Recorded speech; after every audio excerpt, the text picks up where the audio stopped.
स्वर्गीय लोकनेते दिबा पाटील साहेबांच्या जनशताब्दी वर्षाच्या औचित्याने रविवार दिनांक 14 सप्टेंबर रोजी भिवंडी ते जासई या मार्गावर आयोजित करण्यात आलेल्या दिबा मानवंदना कार रॅली निरोप समारंभाला जनसागर लोटला। भिवंडी, ठाणे, पालघर, वसई, नवी मुंबई, रायगड या भागातून आलेल्या हजारो नागरिकांनी विविध राजकीय नेते, सामाजिक संघटना व स्थानिक पदाधिकाऱ्यांसह उत्स्फूर्त सहभाग नोंदवला।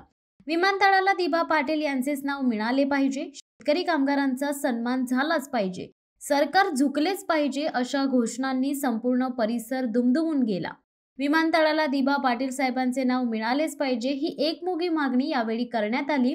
जर सरकारने ही मागणी मान्य केली नाही तर या विमानतळावरून एकही विमान उडू देणार नाही असा ठाम इशारा यावेळी देण्यात आलाय। याचबरोबर येत्या 15 दिवसात याहूनही मोठे आंदोलन उभारून सरकारला झुकवण्याचा निर्धार सर्व उपस्थितांनी व्यक्त केला।